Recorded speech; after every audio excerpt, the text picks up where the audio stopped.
சொல்வதெல்லாம் உண்மை.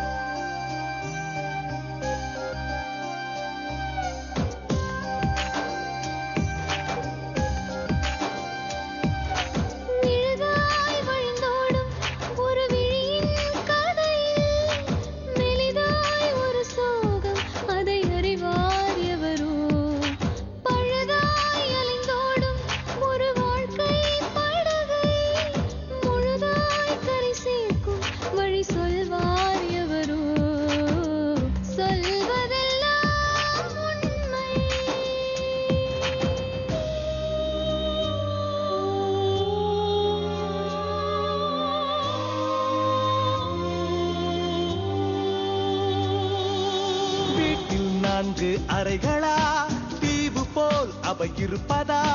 பார்க்கும் பார்வையில் குறைகளா? குமுறல்தான் அவர் மொழிகளா? மோதிக்கொண்டது இரு இனம் நீதியை தேடி அலைந்திடும். பாதிப்பென்ன பலனென்ன பேசினால் தெளிவாகலாம். முரண்களை நீக்கி வரங்களா மாற்றலாம், நிலை மாறலாம் துளி அன்பிலே. சொல்வதெல்லாம் உண்மை உண்மை, சொல்வதெல்லாம் உண்மை. வணக்கம். சொல்வதெல்லாம் உண்மை. ஒரு நாளைக்கு நான் சொல்வதெல்லாம் உண்மை நிகழ்ச்சி முடிச்சு போகும்போது ஒரு 10-10:30 மணி இருக்கும். செக்யூரிட்டி கிட்ட ஒரு கால் வருது, ஒரு லேண்ட்லைன்லேருந்து, ஒரு ஊர்லேருந்து. அவங்க வந்து ஃபோனில் எனக்கு மேடத்துக்கு அவசியம் பேசணும்னு சொல்லிட்டே இருக்காங்க. நான் கால் அட்டன் பண்ணேன். அப்போ அவங்க சொல்கிறாங்க, இந்த வேதாரண்யம்ங்கிற ஊர் பக்கத்தில் தாணிக்கோட்டம் அந்த ஊர்லேருந்து பேசுகிறோங்க. இங்கே ஒரு பொண்ணு மாட்டிகிட்டு இருக்கா. அவள் காதல் திருமணம் பண்ணி அப்பா அம்மா இல்லை அந்த பொண்ணுக்கு. இப்போ புகழ்ந்த வீட்டில் வந்து அவங்க இந்த பொண்ணை மாட்டுக்கொட்டாயில் அடைச்சி வச்சு ரொம்ப சித்திரவதை பண்ணிட்டு இருக்காங்க. அந்த பொண்ணுக்கு இப்போ ஒரு கை குழந்தை வேற இருக்கு. அந்த குழந்தையோட உயிருக்கும் இந்த பொண்ணோட உயிருக்கும் அச்சுறுத்தல் இருக்கு சொல்றாங்க. நிஜமாவே மனசுக்கு ரொம்ப கஷ்டமா இருந்தது. உடனே வந்து ரிப்போர்ட்டர்ஸ் கூப்பிட்டு நாங்கள் கலந்து பேசினோம். என்ன பண்ணலாம் யோசிச்சோம். இவ்வளோ தூரம் நம்மளை நம்பி கூப்பிட்டு சொல்றாங்க, நம்ம அதை பேசாம விட்டுடக்கூடாது, சரி கிளம்பி போய் பார்த்துடுவோன்னு ரிப்போர்ட்டர்ஸ் இங்கேருந்து கிளம்பி ஊருக்கு போறாங்க. அங்க போய் ஊர் மக்களோட ஆதரவோட இந்த பொண்ணோட வீட்டுக்கு போய் அங்க போய் என்ன நடக்கிறது பார்க்கலான்னு உள்ள போறாங்க. அங்க என்ன நடந்தது நீங்களே பாருங்க.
எங்களது சொல்வதெல்லாம் உண்மை நிகழ்ச்சியின் நடுவர் திருமதி லட்சுமி ராமகிருஷ்ணனுக்கு வந்த தொலைபேசி அழைப்பை கண்டு எங்களது குழு அதிர்ந்து விட்டது. வழக்கமாக இது போன்ற கொடுமைகள் நடந்தால் சம்பந்தப்பட்டவர்கள் எங்களை தேடி வருவார்கள். நாங்கள் அவர்களுக்கு அவர்களது எதிர்த்தரப்பை அழைத்து பேசி நிவாரணம் பெற்று தருவோம். ஆனால் இந்த தொலைபேசி அழைப்பு எங்களுக்கு விசித்திரமாக இருந்தது. அந்த தொலைபேசி அழைப்பின் உண்மைத்தன்மையை முதலில் பரிசோதிக்க விரும்பினோம். எங்கள் குழுவில் உள்ள அந்த மாவட்டத்தைச் சேர்ந்த நிருபர்களிடம் அந்த ஊர் மற்றும் அங்குள்ள மக்களின் வாழ்க்கை தரம் போன்ற ஆரம்பகட்ட தகவல்களை சேகரித்தோம். நிருபர் குழு நடுவர் லட்சுமி ராமகிருஷ்ணனுடன் ஆலோசனையில் ஈடுபட்டது. அந்த ஊரைச் சேர்ந்த சமூக அமைப்புகளின் உதவியை நாடுவது என்று தீர்மானித்தோம். அப்போது எங்களுக்கு மீண்டும் அனாமதேய தொலைபேசி அழைப்பு வந்தது. அந்த பெண் வாய்மேடு காவல் நிலையத்தில் புகார் கொடுக்க சென்றிருப்பதாகவும் காவல்துறை புகாரை ஏற்க மறுத்துவிட்டதாகவும் அந்த தொலைபேசி அழைப்பு தெரிவித்தது. நாங்கள் வாய்மேடு காவல் நிலையத்தை தொடர்பு கொண்டோம். அப்படி ஒரு பெண் தங்களது காவல் நிலையத்திற்கு வரவே இல்லை என்று தெரிவித்தனர். மீண்டும் எங்களுக்கு குழப்பம் அதிகரித்தது.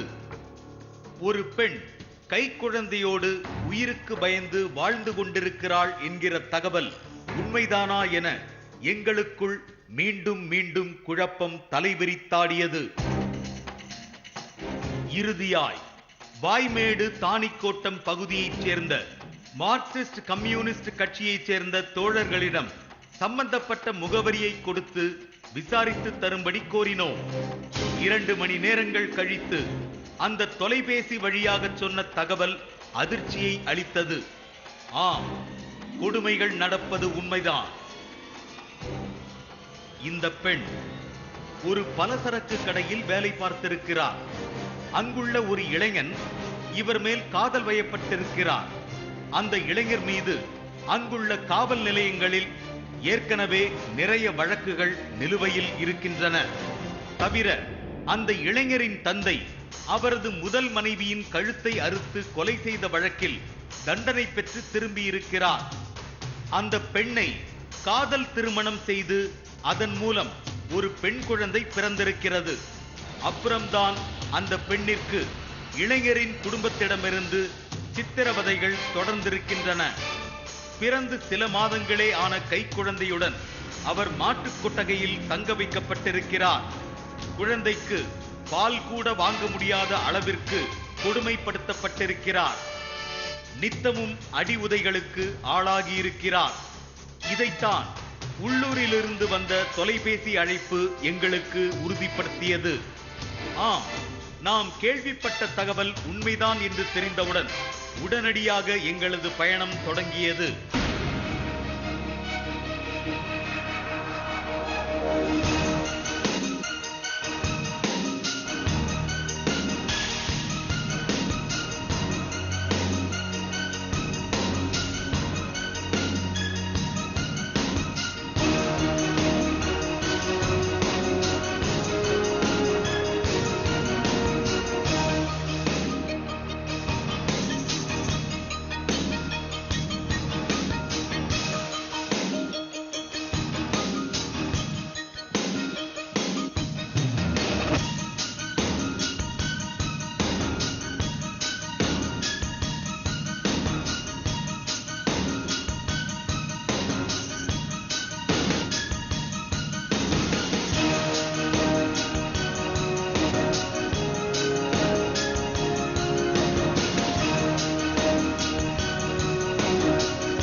நேர்களே, இது என்ன வேடிக்கைன்னா, இங்கேருந்து கிளம்பி போயாச்சு. அங்க ஊருக்குள்ள போனதுமே இந்த சிபிஎம் கட்சி தோழர்கள் வந்து கன்ஃபார்ம் பண்ணிட்டாங்க, இந்த பொண்ணுக்கு இப்படி ப்ராப்ளம் இருக்கு. ஊர் மக்கள் கூட இப்படி ரிப்போர்ட்டர்ஸ் காதை கடிச்சாங்க, இப்படி இப்படி இருக்குங்க, இப்படி இருக்குன்னு. ஆனா உள்ள போனப்போ, அந்த பொண்ணை சந்திச்சப்போ, அவ வந்து முழு பூஷணிக்காய சோத்துல மறைச்சு வைக்கிற மாதிரி, எதுவுமே பிரச்சனை இல்லைங்க, எல்லார் வீட்லயும் இருக்கிறது தானேங்கன்னு ரொம்ப ரொம்ப சாதாரணமா சொல்லிட்டா. எங்களது குழுவினருக்கான பாதுகாப்பை உறுதி செய்வதாக உள்ளூர் மக்களே எங்களுக்கு உத்தரவாதம் அளித்தனர். நாங்கள் அங்கு போய் சேர்ந்த உடனேயே நல்லுள்ளம் கொண்ட ஊர் மக்களும் மார்க்சிஸ்ட் கம்யூனிஸ்ட் கட்சியைச் சேர்ந்த தோழர்களும் எங்களுடன் சேர்ந்து கொண்டனர். அந்த தோழர்கள் என்ன சொல்கிறார்கள் இதை பற்றி நீங்களே கேளுங்கள். சி தமிழ் டிவி அலுவலகத்திலேருந்து எனக்கு தொலைபேசி மூலமாக விசாரித்தாங்க. தாணிக்கூட்டத்தில் கணேசதேவர் பையன் செல்வன்றவர் ஒரு காதல் திருமணம் பண்ணியிருக்காரு. அவர் மனைவியை மிக பெரிய அளவு கொடுமைப்படுத்திக்கிட்டு இருக்காரு. ஹவுஸ் அரெஸ்ட் மாதிரி வச்சுருக்காரு. அவங்க உயிருக்கு ஆபத்தான நிலைமை இருக்குது அப்படின்ற மாதிரி எங்களுக்கு ஒரு தகவல் இருக்குது. அது உண்மையா அப்படின்ற மாதிரி கேட்டாங்க. அதற்கு பிறகு தான் நம்ம தோழர்கள் சில பேரை ஐயா இருக்காங்களா என்னென்னு விசாரித்த போது ஒரு கொஞ்சம் சிரமத்துக்கு இடையில தான் அதை கண்டுபிடிச்சோம். பிறகு ஆமாம் அது மாதிரி ஒரு கணேசதேவன் இருக்கார். ஒரு பையன் செல்வகுமார். அவர் இங்கே ஒரு மளிகை கடையில் வேலை பார்த்துட்டு இருந்த வெளியூர் பொண்ணுன்னு. அந்த பொண்ணு அதை வெளியூர் பொண்ணுன்னு தான் அவங்களுக்கு தெரியுது. வேறு அவங்க பற்றியான எந்த உரமும் தெரியல. மேரேஜ் பண்ணி ஏறத்தாழ ஒரு 1.5 வருஷம் ஆக போகுது. இப்போ ஒரு பெண் குழந்தை பிறந்திருக்கு. அந்த பெண் குழந்தை வந்து டெலிவரிக்கு கூட அது மாத்திரமே கிளம்பி போய் ஜிஹெச்சில் அட்மிட் ஆகி பிரசவமானதுக்கு பிறகு குழந்தையோட வீட்டுக்கு வந்தாங்க. இங்கே வீட்டில் ஏதாவது பிரச்சனை நடந்துகிட்டு இருக்க மாதிரி தான் தெரியுது. வெளியில் யாரும் அதை பார்த்ததில்ல. அவங்களோட தொடர்பு கொள்ளவோ பேசவோ முடியாது. அந்த மாதிரி தான் இருக்காங்க. அப்போ நீங்கள் கேள்விப்பட்ட செய்தி உண்மைதான்ற மாதிரி சொன்னாங்க. அதுக்கு பிறகு தான் நமக்கு இந்த சம்பவமே தெரிய வருது. இந்த விஷயங்களை வந்து நாம் அனுமதிக்கவே முடியாது. யார் செஞ்சாலும் எந்த வடிவத்தில் அது வெளிப்பட்டாலும் பெண்களுக்கு எதிரான வன்முறைங்கிறத நாம் வந்து அனுமதிக்க முடியாது.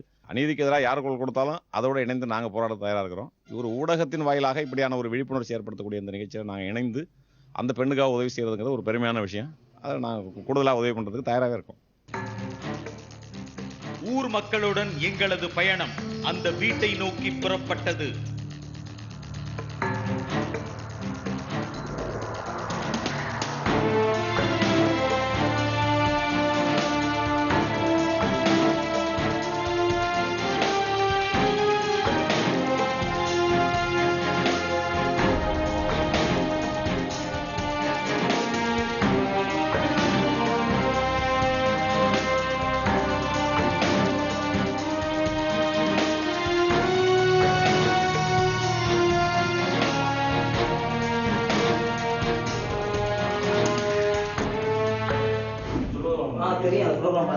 சரிங்க.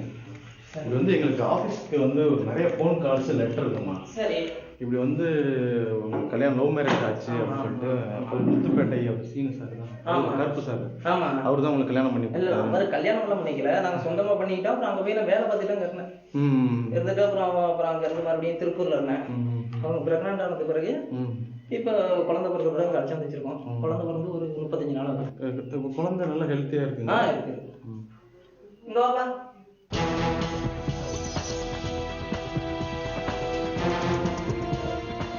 அந்த பெண் ஏதுமறியாத துன்பமே படாத பெண் போல் வீட்டில் நின்றிருந்தாள். எங்களுக்கு அதிர்ச்சியாக இருந்தது. ஆனால் ஒன்றை புரிந்து கொண்டோம். முதல் நாள் சம்பந்தப்பட்ட காவல் நிலையத்திற்கு நாம் அழைத்து விசாரித்த தகவல் இவர்களுக்கு ஏற்கனவே வந்து சேர்ந்து விட்டது என்பதை புரிந்து கொண்டோம். அப்பெண்ணை தனியே அழைத்து விசாரிக்க தொடங்கினோம். ஆரம்பத்தில் தனக்கு ஒன்றுமே நடக்கவில்லை, நான் நன்றாகத்தான் இருக்கிறேன் என சமாளித்துக் கொண்டிருந்தார் அந்த அபலை பெண். அதெல்லாம் எதுவும் கிடையாது. யார் போன் பண்ணி சொன்னதோ அவங்கள்ட்ட கேளுங்க.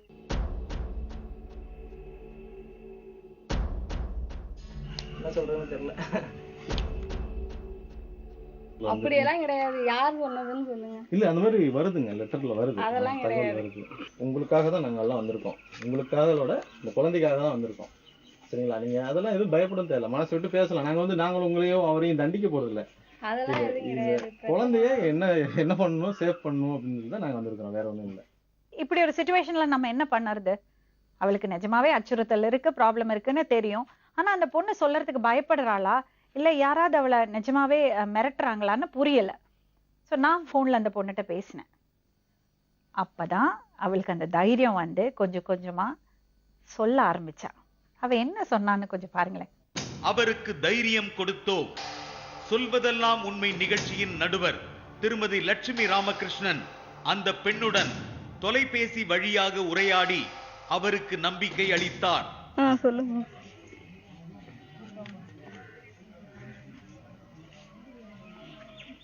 சரிங்க மேடம். சரிங்க மேடம்.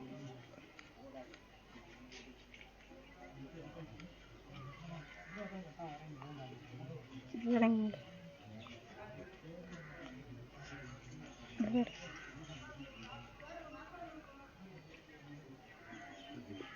தெரியும் சொல்லியிருக்காங்க. யாருன்னு தெரியும். தெரியும் சொல்லியிருக்காங்க. தெரியும் தெரியும்.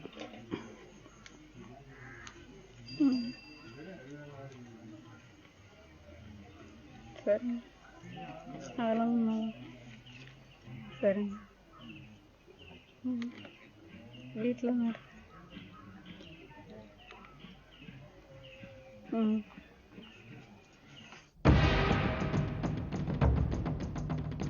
அப்புறம்தான் அந்த பெண் தனக்கு நடந்த சித்திரவதைகள் குறித்து நம்மிடம் மனம் திறக்க ஆரம்பித்தார். அவர் என்ன சொல்கிறார் நீங்களே கேளுங்கள். குழந்தை இல்லை அப்படின்னா விரட்டி விட்டுறலாம் அப்படிங்கிற ஒரு முடிவில் தான் அவங்க அம்மா இருக்காங்க. அவர் விட முடியாது அப்படின்னு அவரெல்லாம் இந்த பிரச்சனை கிடையாது. வேற யாரும் தொந்தரவு இல்லை. அவங்க தான் போயிடணும், அனுப்பி விட்டுறணும். எதுவும் குழந்தையெல்லாம் இது பண்ணல சார். அவங்களுக்கு பிறக்கக்கூடாது, அப்பையிலேருந்து அதான் இன்னும் பிறக்கக்கூடாது, செத்து போயிடணும் இதே தான் பேசுது. பிறந்ததுலேருந்து அவங்களுக்கு ரொம்ப வேகம் வந்துட்டு அதனாலதான் என்னையும் பற்றி பேசுறது. அதுக்கு முன்னாடி என்ன பேச மாட்டாங்க. இந்த குழந்தை பிறக்கக்கூடாதுன்னு நினைச்சதே அவங்க அம்மா. பேசலாம் சார், இதை பண்ணல அதை பண்ணல, நீ எந்த குறையும் என் மேல சொல்ல முடியாது. உனக்கு ட்ரெஸ்ஸஸ்லாம் வாங்கி தராங்களா? இருக்கா இல்லையா? 4 புடவை. குழந்தை பாதுகாப்பா அங்க இருக்குன்னு நம்புறியா? நம்பலையா? குழந்தை பாதுகாப்பா இருக்காது. 4 மாசம் அங்க 4 மாசம் ஆகுது. எதுவும் பேசினதுல இந்த குழந்தை பிறந்ததுலேருந்து உங்களுக்கு உன்னை வீட்டுக்குள்ள அனுமதிக்கிறதே இல்லை அப்படித்தானே? இவர் இருந்தா போவேன் சார், இல்லைன்னா மறப்பாங்க. என்னையும் அவரையும் தனியாக அனுப்பி விட்டுருங்க. நீ அவங்களுக்கு பிடிக்கல சார், அனுப்பி விட்டுருங்க. நான் சமைப்பேன், நான் சாப்பிடுவேன், அவர் இருக்க போய் சாப்பிடுவேன். அவர் இல்லைன்னா ஏதாவது பேசிட்டு இருப்பாங்க.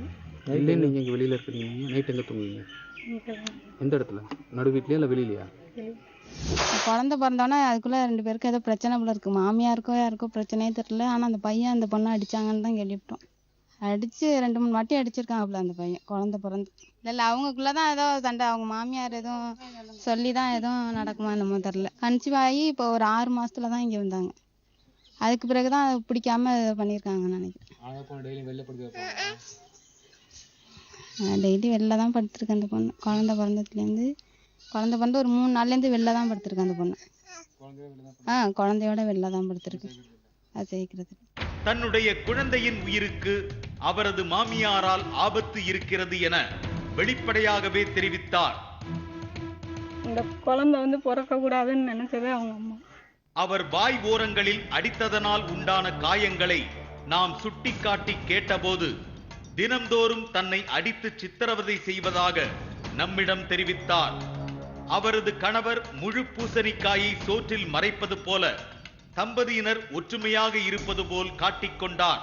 அது நீங்க சொல்லி தான் எனக்கே தெரியுது. இப்போ இந்த மாதிரி ஒரு விஷயங்கள்லாம் நடந்திருக்கு அப்படிங்கிறது நீங்க சொல்லி நான் தெரிஞ்சுக்கிட்டேன். அது வரையும் எனக்கு ரொம்ப இதாக இருக்கு. இவ்வளவு நடக்குது, என்னை சுற்றி இவ்வளோ பிரச்சனை நடக்கிற எனக்கே தெரியல பாருங்க.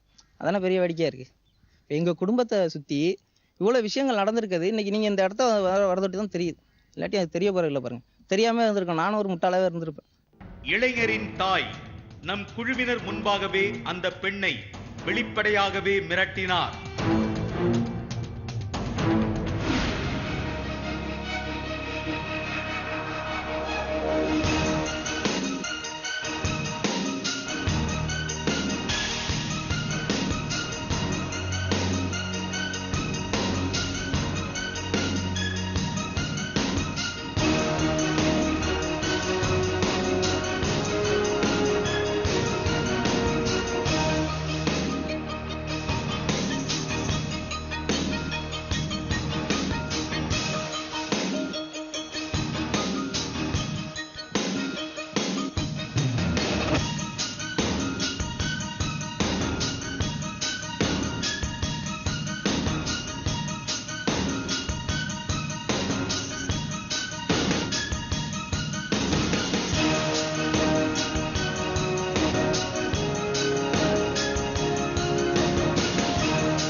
இந்த குழந்தை பிறக்க கூடாதுன்னு நினைச்சதே அவங்க அம்மா.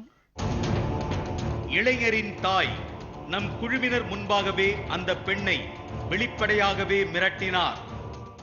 இந்த புள்ள பிறந்து 9 நாள் தலைக்கு தண்ணிட்டோன்னே அவள் ஆடுற நாடாத்தான் ஆரம்பிச்சு என் பிள்ளைய தொடக்கூடாது, என் பிள்ளைய தூக்கக்கூடாது, என் பிள்ளைய குளிப்பாட்டக்கூடாது, நீ என்ன ஃபோன் பண்ணி கொடுத்தா நான் என்ன ஆஸ்பத்திரிக்கு போகிறது, பாசத்துல தூக்கலாம்னு சொல்லலாம், கொல்லணுங்கிற திட்டத்துல அப்படி சொல்லல யாரும் செய்ய முடியாது, யாரும் பேச முடியாது.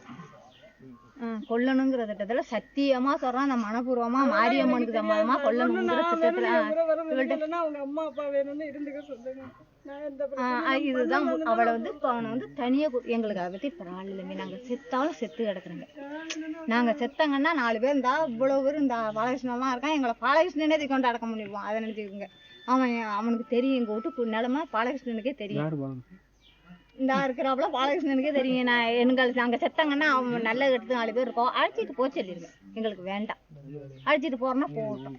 இவளுக்கு வந்து இப்ப தனியா இருக்கணுங்கிற ஒரே அதெல்லாம் நான் நினைக்கல. ஒண்ணு நான் வேணும்னு வந்தா வரட்டும், இல்லைன்னா வேண்டான்னு தான் நானும் சொல்றேன். நான் உங்க கூட இருக்க முடியாது. ஏன் நாங்க என்ன பண்றோங்க? என் பிள்ளைய கொண்டு போடுவாங்க.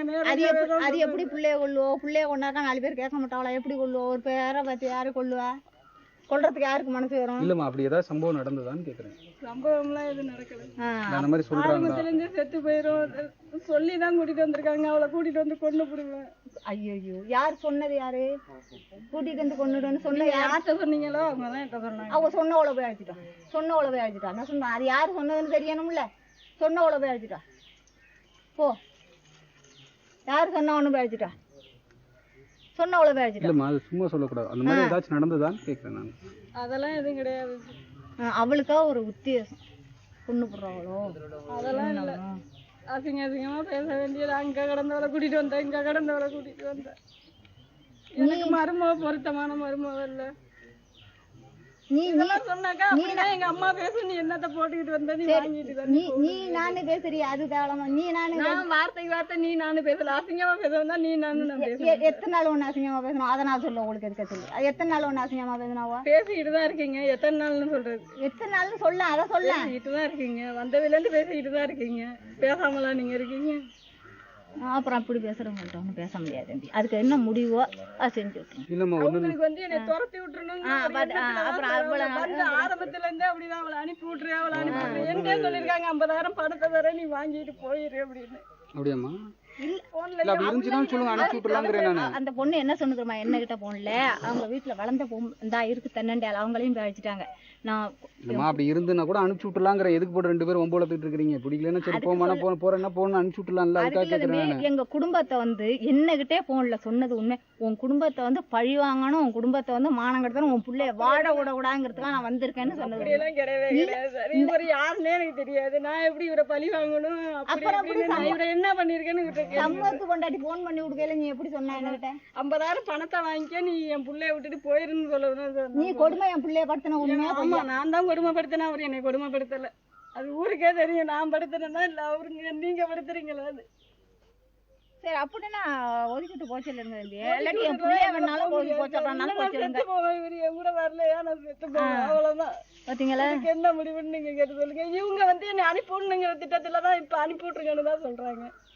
நான் என்ன கட்டிட்டு வந்தா நீ வர்ற அன்னைக்கு? நான் உங்களை கட்டிட்டு வரல, நான் என் புருஷன் தான் நான் கேட்கறேன். அவனுகிட்ட கேட்டுக்க. என்ன உங்ககிட்ட நான் பேசவே கிடையாது. உங்ககிட்ட போய் நான் பேச மாட்டேன்.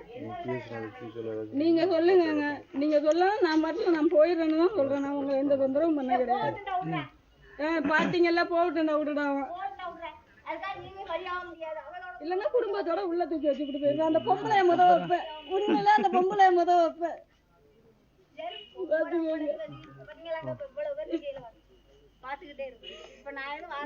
நான் உன்னை அவளை கொல்லலடா, நான் உன்னை இவளை கொன்றேன்னா நீ கள்ள தூக்கிட்டு ஓடி வர்றாங்க. அப்ப நீ நானு பேசினா உன்னை விட்டுட்டு தருவோல.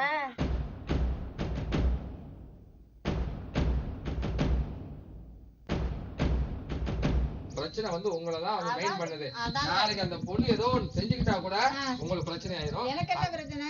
அததான் சொல்றேன். பிரச்சனை வந்து அதுதானே சொல்லுதுல. அது செஞ்சுக்கிட்டா அது ஜாவ. அததான் சொல்றேன். ஏன்னா நீங்க வந்து ராமநாதபுரத்துல இருந்து மருந்து வாங்கிட்டு வந்திருக்கீங்க, பண்ணிருக்கீங்க, செஞ்சிருக்கேன்னு எல்லாம் வருது. அதனால அதெல்லாம் கம்ப்ளீட்டா முடிச்சுக்கங்க. உங்க புள்ள மாதிரி பாதுகாத்துக்கங்க. அவ்வளவுதான். பொம்பளை பிள்ளைய பிறந்தனால செய்வீங்களா? இல்ல எங்களுக்கு பிடிக்கும். அப்புறம் என்ன போவாங்க? ஆம்பளை பிள்ளை தான் ஒரு பிள்ளைய வச்சு இந்த கல்யாணத்துல ஆம்பளை பிள்ளைய பிடிக்காது. அதனால ஆம்பளை பிள்ளைய பெற்றவெல்லாம் ரொம்ப தண்டியில நிக்கிறோம். ஒரு பொண்ணு இருக்கிறத எனக்கு இறக்கப்படுது. உங்களுக்கு ஒரு புள்ள இருந்துச்சுன்னா எப்படியோ அந்த மாதிரி பாதுகாத்துக்குங்க. எனக்கு பெத்த பிள்ளை அவ்வளவுதான். இதுக்கு மேல வந்து பிரச்சனை உங்களுக்கு அங்க இதோட வீரியம் தெரியலமா உங்களுக்கு? கிராமத்துல இருக்கனால இந்த வீரியம் என்ன வர்றாங்க, கேமரா எடுக்கிறாங்க, பேசுறாங்க, போறாங்க. அவளை அழைச்சிட்டு வந்தது எனக்கு தெரியாது. அவளை எனக்கு முன்ன தெரியாது. அவன் தான் அழைச்சிட்டு வந்தான், அவன் தான் கொண்டு வச்சு குணம் பண்ணணும். எனக்கு இதுக்கு எந்த சம்பந்தமும் கிடையாது. அந்த பெண் நம்முடனேயே வருவதாகவும் தன்னை தன் குடும்பத்தினரிடமோ அல்லது ஏதாவது அமைப்பிடமோ ஒப்படைத்து விடும்படி கேட்டார். வேலையை பாரு, அவங்கள்ட்ட நீ பேச வேண்டாம், உனக்கு பேச முடியாது.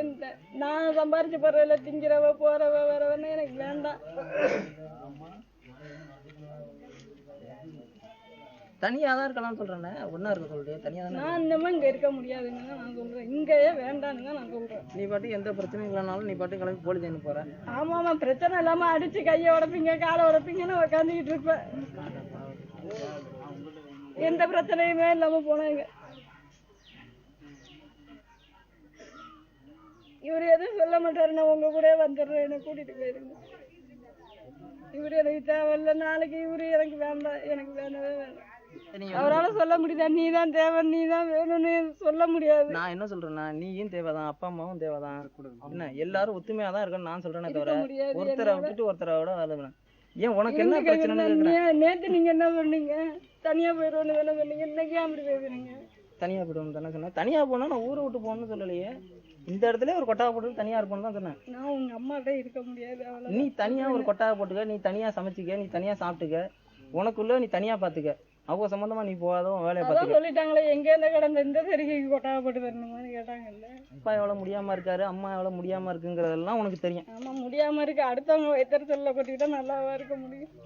அப்புறம் சொல்லி உன்னோட எடுக்கலையே. நீங்க ஆரம்பத்துல நீ போறதா இருந்தா புள்ளைய போட்டு போ, புள்ளைய போட்டு போகணும். ஐயோ, நான் வந்து உன்கிட்ட பேசுறேன் அசிங்கமா பேசுவாங்க. அங்க போனவன் இங்க வந்தவன்னு நான் வாங்கிட்டு நான் காதல வாங்கிட்டு பேசாம போகணுமா? இதுதான் ஒண்ணு. நான் வேணுமா இல்ல அவங்க வேணுமா? ஏதாவது ஒண்ணு சொல்லுங்க. அந்த சமயத்தில் தான் ஊர் மக்கள் நம்முடைய குழுவிடம் தங்களது வேண்டுகோளை சொன்னார்கள். இந்த முறை அந்த இளைஞருக்கு இன்னொரு வாய்ப்பளிக்கும்படி கேட்டார்கள். ஏதோ அடிக்கிறது அப்புறம் ரசம் விடுவோம், அப்பயே உடனே ரசம் விடுவோம். ஒன்றும் பிரச்சனை கிடையாது. நான் வீட்டுக்குள்ள நடக்கிற எங்களுக்கு தெரியாது இல்லை. அவனுக்கு பயந்துக்கிட்டு நாங்க போக மாட்டோம். அவனுக்கு பையனுக்கு பயந்துக்கிட்டு அவன் பேசுவான். எங்க வீட்டுல யாரு எங்க வீட்டுக்கு எதுக்கு வாரீங்க?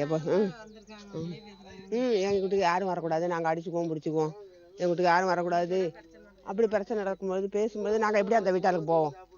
நமக்கு எந்த கதையை போட்டோம்னு விட்டுருவோம்.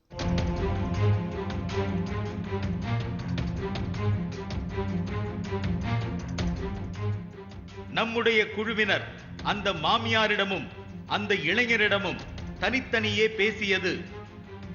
ஒரு பெண்ணை சித்திரவதை செய்தால் சட்டப்படி என்னென்ன நடவடிக்கைகள் எடுக்க முடியும், அதனால் ஏற்பட போகும் பின் விளைவுகள் பற்றியும் விளக்கமாக எடுத்துரைத்தோம். அவர்கள் அப்போதுதான் அதன் தீவிரத்தை மெல்ல மெல்ல புரிந்து கொள்ள ஆரம்பித்தார்கள். நான் என்ன கேக்குறேன்னா, கொஞ்சம் விட்டு கொடுத்து போங்க, நல்லா இருக்கலாம். நான் சொல்றேன், விட்டு கொடுத்துட்டு போங்கன்னா என்ன கேக்குறது? விட்டு கொடுத்துட்டு போங்க. விட்டு கொடுத்து கொஞ்சம் ஒத்துக்கலாம் அப்படின்னு நான் ஒத்து இருப்போம்னு சொல்றேன்.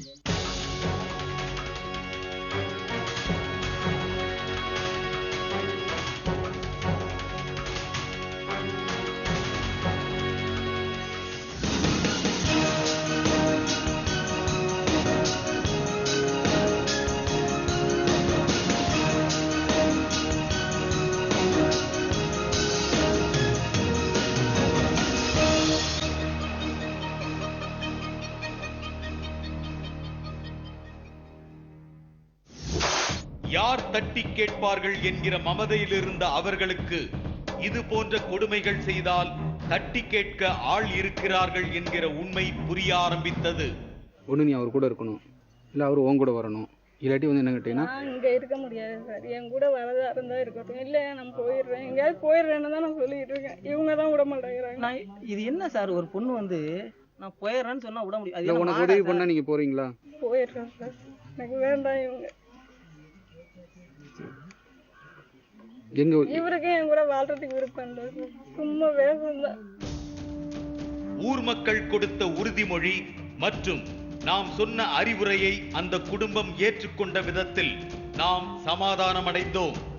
இப்போ எதுவாக இங்கே இருக்கவங்க நெருக்கடி சிரமம்னா ஒன்றே சொல்லுங்க. நீங்கள் சொன்னால் அது நம்மளால் என்ன முடியுமோ உங்களுக்கு உதவியாக ஏதாவது பண்ணுறது தான் பண்ணுவாங்க. பார்த்துக்கோங்க, தைரியமாக இருங்க, ஒன்றும் யோசிக்க வேண்டாம். இந்த மாதிரி பிரச்சனை சிரமங்கள் இருக்கவங்களுக்கு யாராக இருந்தாலுமே சரி, நாங்கள் எங்களால் முடிஞ்ச ஹெல்ப் பண்ணிட்டு இருக்கோம். அதனால் நீங்கள் நம்பிக்கையாக சொல்லுங்கள். உங்கள் பக்கத்தில் தானே அவர் தங்க வீடு வீடெல்லாம் பக்கம் தானே, யாரோ ஒருத்தர் சொல்லுங்கள் சிரமங்கள் இருந்தால். நீங்களும் கொஞ்சம் கூடுமான வரைக்கும் பிரச்சனை இல்லாத அளவுக்கு பார்த்துங்க. ஏன்னா இப்போ உங்களுக்கு சொல்லும்போது நீங்களும் பேசுவீங்க, இப்போ வரணும் அவங்க நாங்கள் சொன்னாங்களே அப்படி சொல்லிட்டாங்களேன்னு நினைக்க வேண்டாம். அதை ஏதாவது சொல்லிட்டு போகிறாங்க, நீங்கள் பாட்டு நல்லா அமைதியாக குடும்பம் நடத்துறதுக்கான ஏற்பாடு பண்ணுங்கள். அதையும் தாண்டி அவங்க ஏதாவது உங்களுக்கு பிரச்சனை கொடுத்தாங்கன்னா சொல்லுங்கள், நம்பிக்கையா இருங்க.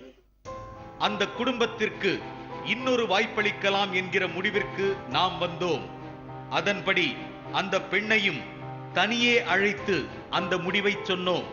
அந்த பெண்ணும் அந்த முடிவிற்கு ஒத்துக்கொண்டார். எங்களது குழுவில் இருக்கும் அத்தனை பேர் தொலைபேசி எண்களையும் அவருக்கு அளித்து ஏதாவது பிரச்சனை ஏற்பட்டால் அழைக்கும்படி சொன்னோம். அதன்படி ஊரில் இருக்கும் அத்தனை பேரிடமும் எங்களது எண்களை ஒப்படைத்தோம். இந்த பெண்ணிற்கு ஏதாவது அசம்பாவிதங்கள் ஏற்பட்டால் இந்த குடும்பம்தான் அதற்கு பொறுப்பு என்று எச்சரித்துவிட்டு விடை பெற்றோம். அந்த பெண்ணின் கண்களில் அப்போதுதான் நம்பிக்கை கீற்று தெரிந்தது. பார்வையாலேயே எங்கள் குழுவிற்கு அவர் நன்றி தெரிவித்தார். உண்மையாகவே ஒரு பெண் மற்றும் ஒரு கை குழந்தைக்காக அமைந்த இந்த பயணம் என்றென்றும் எங்கள் வாழ்வில் ஒரு மன நிறைவை கொடுத்தபடியே இருக்கும் என்பதை உணர்ந்தோம். உண்மையில் இந்த தைரியத்தை எங்களுக்கு கொடுத்தது யாரென்றால் சொல்வதெல்லாம் உண்மை நேயர்களாகிய நீங்கள்தான். அநீதிகள் நடந்து நாங்கள் தட்டி கேட்கும் போதெல்லாம் நீங்கள் எங்களுடன் கைகோர்த்து நின்று இருக்கிறீர்கள். எங்களை ஒருபோதும் சொல்வதெல்லாம் உண்மை நேயர்கள் கைவிட்டதில்லை. அந்த தைரியம்தான் எங்களை எப்போதும் வழி நடத்துகிறது. நேயர்களாகிய உங்களின் விரல் பிடித்து நாங்கள் எத்தனை தூரம் வேண்டுமானாலும் அநீதிகளுக்கு எதிராக நடை போடுவோம்.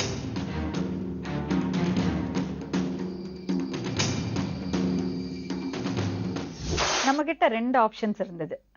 ஒண்ணு வந்து அந்த பொண்ணை நம்மளோடய இங்க கூட்டிட்டு வந்து இங்க ஏதாவது ஒரு ஹோம்ல சேர்த்து விடுறது. இன்னொரு ஆப்ஷன் வந்து அந்த பொண்ணு என்ன சொன்னானா, தனி கொடுத்தனம் வச்சிங்கன்னா நாங்க இருக்கோம் சொல்றா. அந்த ஒரு ஆப்ஷன் இருந்தது. இன்னொரு வாய்ப்பு கொடுக்குறேன் என்னோட கணவருக்கு அவ சொல்றா. அது ஒரு நல்ல ஒரு ஆப்ஷனா தோணுது. ஸோ நாங்க வந்து என்ன பண்ணோம்னா அந்த ஊர் மக்கள்கிட்ட பேசணும். அவங்க என்ன சொன்னாங்கன்னா, நீங்க தைரியமா இந்த வாட்டி விட்டுட்டு போங்க, எங்க பொறுப்புல விட்டுட்டு போங்க, நாங்க அக்கம் பக்கத்துல இருக்கிறவங்க எல்லாம் ஒரு கண்ணு வச்சுக்கிறோம், அந்த பொண்ணு மேலேயும் அந்த பொண்ணோட குழந்தை மேலேயும் அவங்களுக்கு ஒரு துரும்பு கூட படாம நாங்க பாத்துக்கிறோம். அவங்க அந்த பையனோட அப்பா அம்மாவை நாங்க நல்ல புத்தி சொல்லி அந்த பொண்ணை நல்லபடியா பாத்துக்கிறதுக்கு நாங்க சொல்றோம், நீங்க எங்களை நம்பி விட்டுட்டு போங்கன்னு சொன்னாங்க. ஸோ அந்த ஒரு நம்பிக்கையில அந்த பொண்ணை அங்க விட்டுட்டு எல்லாம் அந்த சொல்வதெல்லாம் உண்மை குழுவில் இருக்கிற அத்தனை பேரோட ரிப்போர்ட்டர்ஸோட நம்பர்ஸ் எல்லாம் அந்த பொண்ணுக்கு கொடுத்து, உனக்கு ஏதாவது பிரச்சனை இருந்தா எங்களை கூப்பிடுமா, எந்த டைமா இருந்தாலும் சரி நாங்க வந்துடுறோம் சொல்லி அந்த பொண்ணு அங்க விட்டுட்டு வந்திருக்கோம். அது மட்டும் இல்லாம அந்த அந்த தெருவில் இருக்கிற அந்த பெட்டி கடை, அந்த ரோடு முனையில இருக்கிறது கடையில, சைக்கிள் கடையில அவங்கள்ட்ட எல்லாம் சொல்லி நம்பர்ஸ் கொடுத்துட்டு அந்த ஊர்ல இருக்கிறத எல்லார்ட்டையுமே இப்ப சொல்வதெல்லாம் உண்மை குழுவோட ரிப்போர்ட்டர்ஸோட நம்பர்ஸ் அவங்கள்ட்ட எல்லார்ட்டையுமே இருக்கு. அப்படி கொடுத்துட்டு வந்திருக்கோம்.